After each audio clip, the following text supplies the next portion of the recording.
Welcome everyone, my name is Michael. Today we are continuing with the use of the metallic paints in our pours. This week you guys chose the Dutch pour as our pouring style, and I honestly tell you I love Dutch pours. They're just so beautiful. I hope I can do it justice. I don't get to do them as much as I would like to. I probably should do more of them, and I'm sure I say that exact same thing every time I get to do one. Also, I would love to go through this color palette because this is the Royal Forbidden Romance color palette, and it is just gorgeous. All right, so why don't we start right down here, and this is going to be purple. Okay, next we have neon pink. Okay, now this is metallic pink. And also we have metallic burgundy. All right. This is neon red. We have old gold and titanium white. Now today we are using a pillow base today, but it's not the artist loft that we usually use. This is actually just the Liquitex. Okay. I did mix it with my 60/40 version of the pouring medium. So, and that is 1-to-1. That's actually a 1-to-1 with that. Okay, so I can put that up there right now. Hopefully put a little bit of graphic here for you guys to see that mixture for you for the pillow base. I did drop down to the 60/40 pillow base for the Dutch pour, because I want to keep it just a little thinner than normal. So basically, I've been going through the cups really fast, and you guys know that these are 3 fluid ounces each. Okay, so right here we have 1, 2, 3, 4, 5, 6, 7. We have 7 fluid ounces. You know what that tallies up to, okay? And then also, we have the pillow base down there, so we're not really going to count that. This, I think I have, this is about 10 fluid ounces right here, this pillow base just by itself. All right. Okay, that's enough information. I just really been trying to give you guys a little bit more information in the pours to help you so you could follow along at home a little easier. All right, I don't want to chat up too much and take up too much time here because I want to get right into this pour. So you know what we're going to do now, okay? I'm going to clean this all up. Then we're going to put down the pillow base, all right? I'm going to put down our nice pattern, and we're going to blow it out. I don't think I'm going to come in between. I think I'm just going to go right through after I lay it down. I'm going to just blow it out, and then we'll see what we get at the end. All right, guys. Whew, I'm kind of excited. With that being said, I will see you on the other side. Let's go.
Alright everyone, I'm back.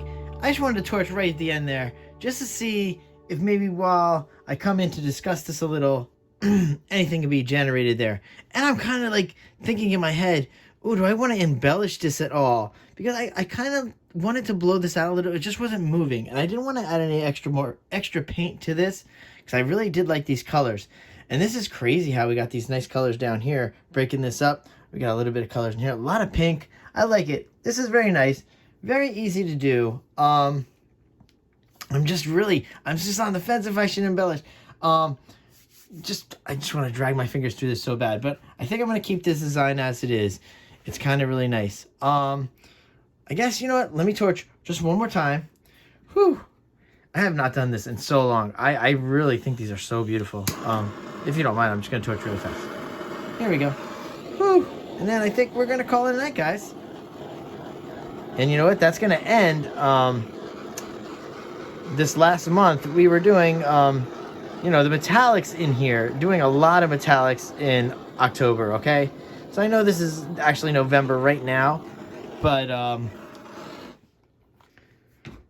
yeah, for all of October, we were doing metallics in the pores. I think this month in November, I'm going to switch over to the iridescence that I've been using. So I think I'm going to try to use as much iridescence in the pores. And I've really been switching over to the shuttle art paints right now. Not totally. I mean, this is a good mix of different paints, and they all react pretty well together. But I've been doing a lot of the shuttle arts. I'm trying to test them out on Amazon, just see if maybe I could save us just a little bit of money, you know, when doing pours. Because, you know, as fluid artists, we spend a lot of money on paint. We go through paint very quickly. It's just part of the trade here. All right. That was a lot of talking in the video. I've been very chatty lately. You know, I do apologize, and I probably shouldn't as much. But yeah, I know some people out there don't like as much explanation or little stories or talking in between the pours. But I kind of connect with you guys. I really like talking things out. With that being said, though, I do want to say I appreciate you spending your time with me.